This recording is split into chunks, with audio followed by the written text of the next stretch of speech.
It's a bewildering experience working in cable news right now. Fun, but pretty unbelievable. Just about every morning, as we're putting this show together, some story from the Biden White House crosses our screens, and we think to ourselves, come on, there is absolutely no way that can be real. Please, it's just too crazy. And of course, pretty much every morning, what we had assumed was a joke turns out to be entirely real. It's actually happening. The Biden administration really is that crazy. They really are firing thousands of nurses in the middle of a pandemic, firing thousands of cops in the middle of a crime wave. No, they're not kidding even in the slightest when they tell you that's a genuine female four-star admiral standing right there. Joe Biden isn't giggling. He tells you Rachel Levine's promotion is a victory for women everywhere, and he means it when he says it. He means all of these things, even the ones he doesn't understand, which is most. As the guy who runs the Babylon Bee told us recently, it is getting tough to run a parody site in this country. No matter how creative your jokes may be, it is almost impossible to be more ludicrous than reality already is. And yet, even by those impossibly high standards, we can confidently announce tonight that we have just read the single most deranged news story ever printed in this country. So no matter what happens going forward, and God knows what that'll be, this story will live forever as the high watermark of political lunacy. Mark your calendars. It's October 28th, 2021. This is the day that things couldn't possibly get nuttier. And here it is. According to a piece in this afternoon's Wall Street Journal, the Biden administration has decided to pay reparations to illegal aliens. In other words, foreigners who came here without invitation, who came in willful violation of legal statutes passed by our Congress per our Constitution, those people are about to get a groveling apology and huge amounts of cash. Why? Because our government dared to enforce its own laws, which now apparently is immoral. So the Biden White House is going to pay criminals for committing crimes. It's almost impossible to believe that's real, but it is real. According to the Journal, the administration plans to, quote, offer immigrant families that were separated during the Trump administration around $450,000 a person in compensation. The U.S. Departments of Justice, Homeland Security, and Health and Human Services are considering payments that could amount to close to $1 million per family. $1 million per family for illegal aliens at exactly the moment that American families are becoming noticeably poorer by the day. You won't be surprised to learn, according to the paper, that nearly 1,000 reparations claims have already been filed. Why not? The total payout from all this? More than $1 billion. So how much is that exactly? Well, let's see. If you're an American citizen who is killed in a war defending your country, our government promises to send your family $100,000. That is less than a quarter of what Joe Biden intends to give illegal aliens for the inconvenience of being deported.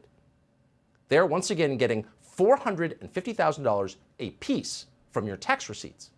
That's more than some of the 9/11 victims got. It's more than any ordinary American ever gets for anything from the U.S. government. Most people in this country just give. Foreigners with no respect for our laws or systems, meanwhile, are hitting the jackpot. So take 3 steps back. You've got to wonder how long this sort of thing can continue. How long before the people who make this country run, who, by the way, are not the same people who run this country, those are two very different groups, but before the people who make this country run decide they have had enough and they're not going to take it anymore. Why pay your taxes at this point? Seriously. It's too insulting. It's too destructive. It is evil. Now, who knows how long it's going to take to get there, but at this rate, it's coming, quick. In the meantime, what can we know? Well, we can be certain how the rest of the world is going to see this announcement. Why wouldn't you cross our border illegally at this point? You'd have to be insane not to. Joe Biden is literally paying people who do it. So not surprisingly, as Fox's Griff Jenkins just reported, new waves of illegal migrants are coming here as fast as they can. Here's one caravan. Chanting liberty, the caravan charges through a checkpoint as the Mexican National Guard stands by watching. The migrants, undeterred by Mexico's Foreign Minister Marcelo Ebrard, who says they are being deceived by the organizers. They tell them, let's go in the caravan. We get to the U.S. and they will let us pass. It's not true. You saw what happened with the Haitians. It's the same thing. But the warning isn't breaking the will of the migrants. That's not stopping us because we got We got the power of God right next to us, and he's going to open. That is not going to stop us. We're still proceeding. We will still moving. It's not going to stop us. We act like this is an act of God. We just can't stop it. But that's not what's happening. The Biden administration is actively encouraging this, and more so even today. The legislative framework that Democrats released today would give amnesty to millions and millions of illegal aliens. It's the largest amnesty proposed in the history of this country. The Center for American Progress, which is, of course, closely aligned with the Biden White House, released an analysis of this, and it concluded that nearly 7 million illegal aliens living here would get green cards under this proposal. Specifically, it would legalize anyone here illegally as long as that person could show he or she arrived in this country, follow this, between January 1st, 1972, during the first Nixon administration, and December 31st, 2009. That's a span of 47 years. Quite a strike zone.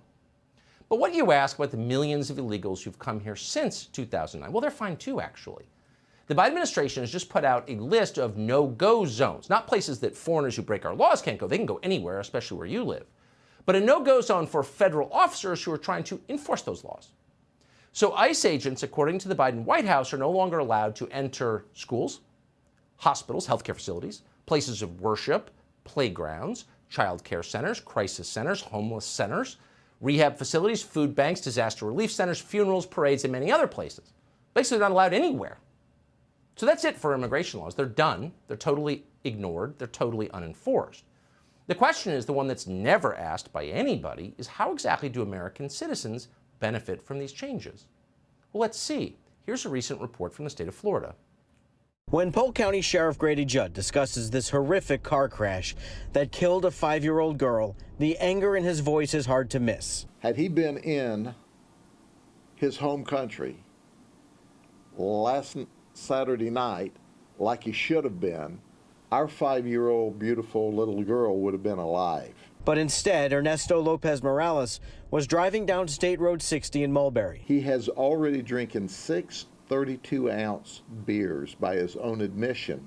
And the sheriff says Lopez Morales was out buying more beer.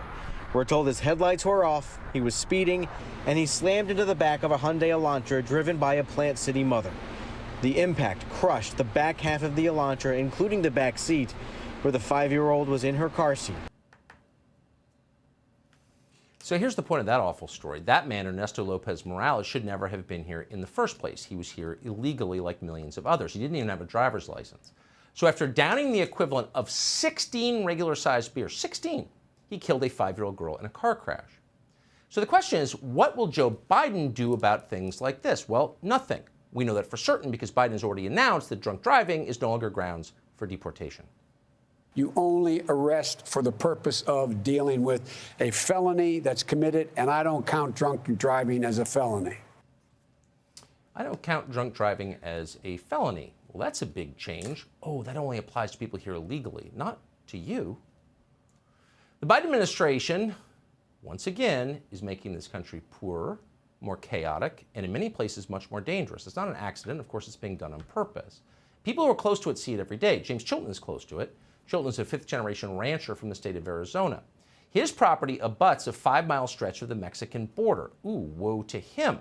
Because over the last few months, his ranch has been transformed into something unrecognizable. His ranch is now covered with garbage dropped by people coming into this country. Illegal aliens fire weapons at Border Patrol officers as they head back and forth into Mexico. So watching all this happen, watching his land be destroyed by foreigners, Chilton had an idea. So the Biden administration, as you may have noticed, claims it cares deeply about the environment, about something called ecological justice, and this seemed unjust. So Chilton called the Forest Service for help. Maybe they would save his patch of the environment from being poisoned and destroyed. But no, they didn't. The Forest Service said they couldn't come to Chilton's ranch because the property was too dangerous to patrol. Federal agents can't even go there. This is America. Hey, Sean Hannity here. Hey, click here to subscribe to Fox News YouTube page and catch our hottest interviews and most compelling analysis. You will not get it anywhere else.